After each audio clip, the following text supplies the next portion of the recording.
Hello, everyone, and welcome back to another episode of Canadians Abroad. I am your host for today, Josh Deming. I will be joined by my colleague, Alex Gangue-Ruzic, and we'll be talking transfers. We are going to discuss the futures of Kyle Larin, Richie Laryea, and Jonathan David, give you our opinions, and talk about some reports that are out there. So hopefully you guys are excited, and if you are, let's get into the episode now.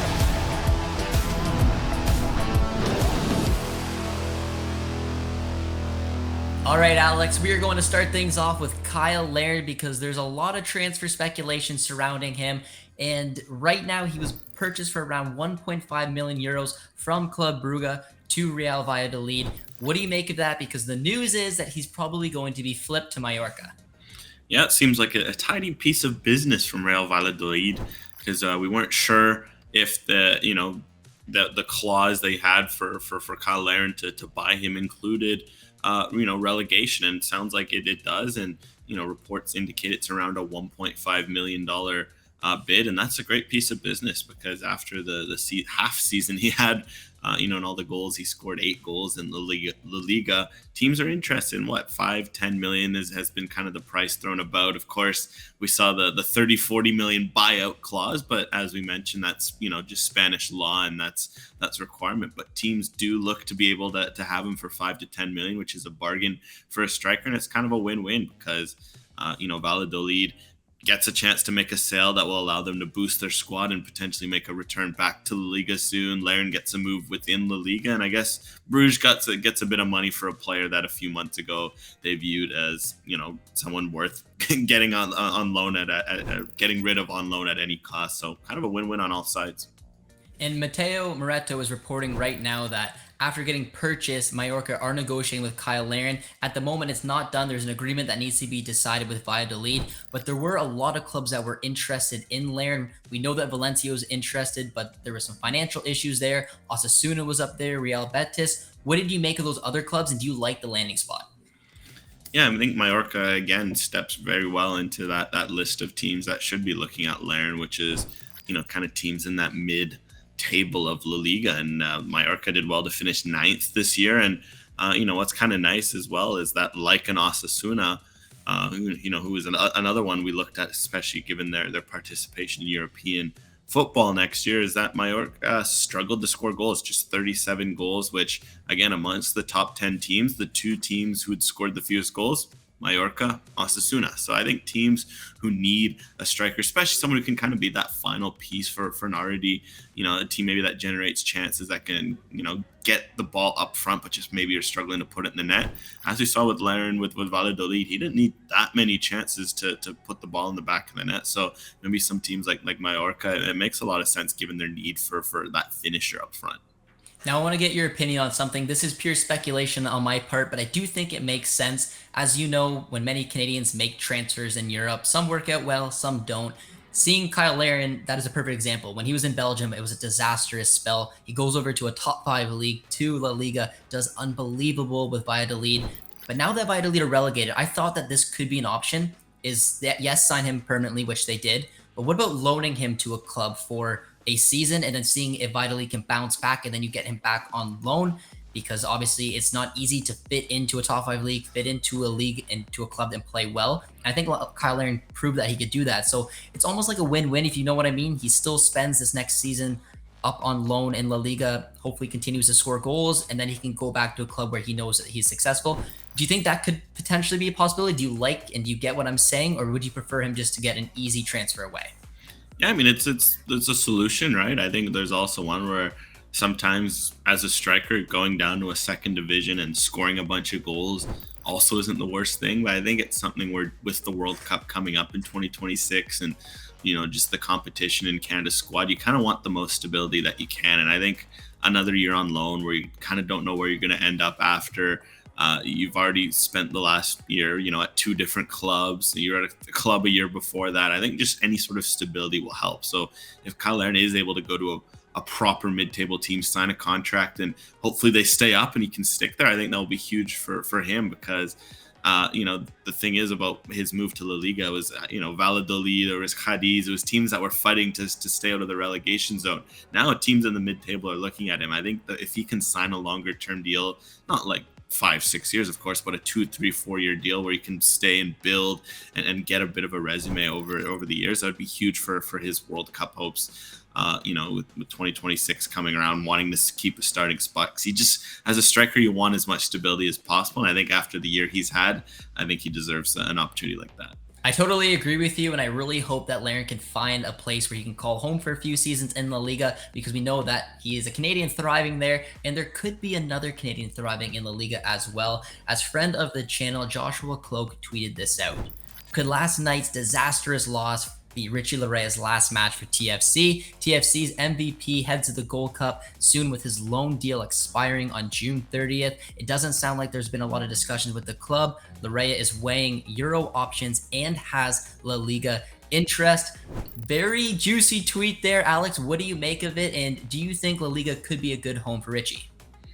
I think it could be. I think it's something where, of course, you'd love to see him make a jump to a top 5 league, but I think it's something where some of those clubs, especially ones in the mid-table to maybe the lower side of La Liga, would suit him, because La Liga is a league where it's very technical. We've seen that over the years, but that's especially at the top end. But, as we saw, getting to watch Kyle Larin play for Real Valladolid, the mid to lower table teams kind of have this good mix of technicality and physicality that I think would suit Richie Larea well, because he is obviously someone who is good on the ball, and he can make things happen, but he's also willing to run a lot, to cover ground, to get stuck in.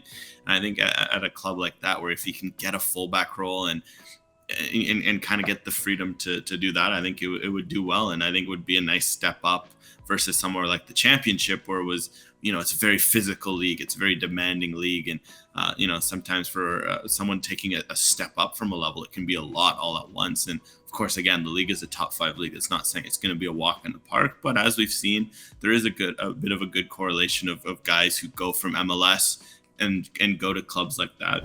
It could work out. I definitely agree with you, and I think that the clubs that Kyle Larin were linked with will be similar to the type of clubs that Larea's going to be linked with, like the 7th place down to 15th place. And I think a club like Valencia kind of sticks out to me, because they're a club with financial issues, so they could be looking for like that little sneaky purchase. And I think Richie Larea could come over to La Liga and definitely cause some problems. A very underrated player, in my opinion. But in Cloak's tweet, he did say Euro interest, which means that there's some other clubs out there, some other leagues out there. What other league could potentially stick out to you as a good landing spot for Richie?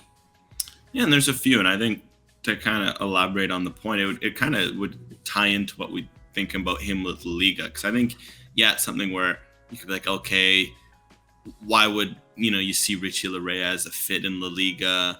Is that maybe too high of a jump for him? No, I think it's something where, look, Larea has been one of the top 5. I think that's a low bar. Top 5 fullbacks in MLS for 2-3 seasons now.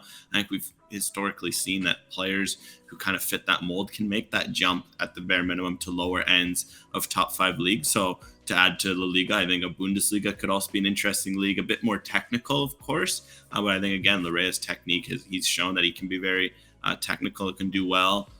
I think, even a Ligue 1 could be a bit of an interesting one as well. I think he would really thrive in Ligue 1, because they've got a good mix, and we've seen some MLS fullbacks actually go and do really well. Like, one example right off the top of my head is Frankowski at Lens. He went from Chicago. He was a winger, funnily enough. Chicago, they've transformed him into a wingback at Lens, and they're one of the top teams in Europe. So I think Guy Larea could do very well in Ligue 1. And if not, I think as well, sometimes, especially in a situation like him, where maybe he's a bit older, he could do well as in more of a top team in another league, right? Like a Bruges, for example, just that kind of caliber of club. Not saying Bruges specifically, but a top Belgian club, a top Dutch club, just especially in those leagues where you're going to be dominating the ball a lot more. He'll be able to continue to grow the technical side of his game, because, again, his physical tools aren't going anywhere. So if you're in an environment where you're on the ball a lot more, you're making a lot more, you're changing the way you move, your runs, I think that could always help his growth, even if he's,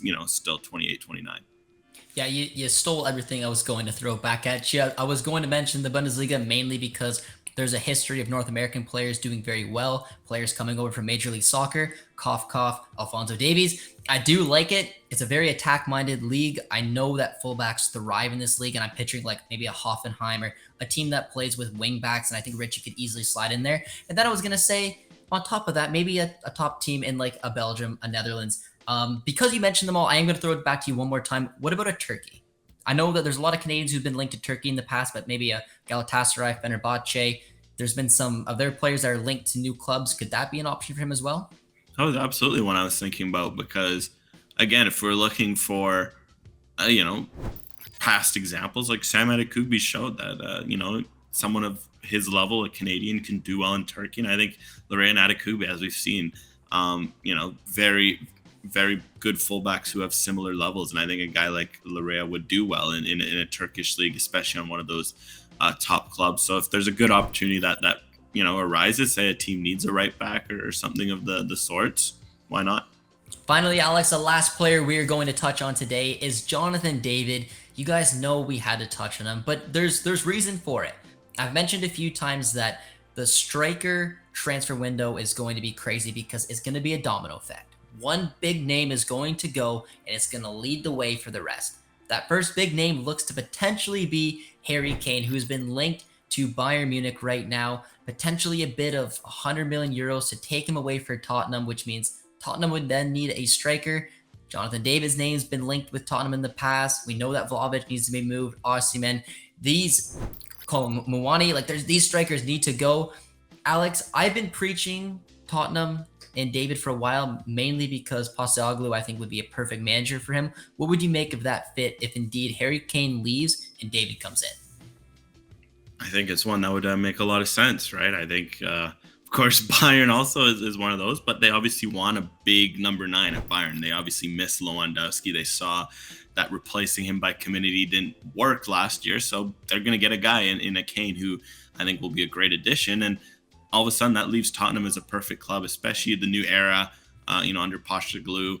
And they're kind of, looking to rebuild a bit. They don't have, Europe next year, which obviously hurts for Jonathan David in the short term. But sometimes, as we see, especially in England with the demands, sometimes not having Europe can be key if you have new coaches and new players. It kind of gives you a year to buy and get used to the level. And all of a sudden, it kind of, the project all comes together. We saw it happen with Arsenal recently under Mikel Arteta, and there's countless other examples.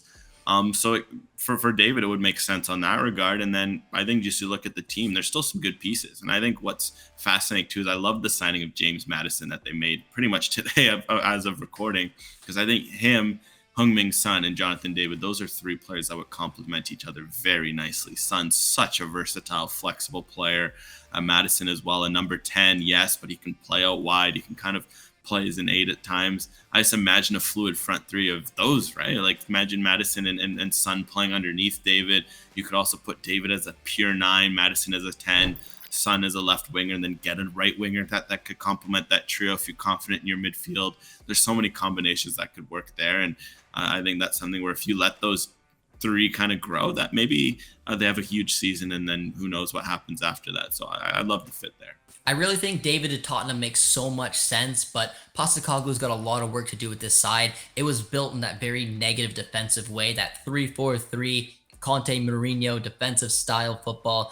Postecoglou would really have to change that into the 4-2-3-1, 4-3-3, whatever it may be. But James Maddison is a huge addition to that midfield to bring that creativity. If you get David in there, he can link up with players. He can score goals. He could be a good fit there. This side could do very, very well under Postecoglou. And I think going to the Premier League for David, to a club that just you have to focus on getting used to the league. You don't have Champions League or Europa League or anything to kind of take your attention away. Just get used to the league, get used to the team. And I think under this style, he could thrive.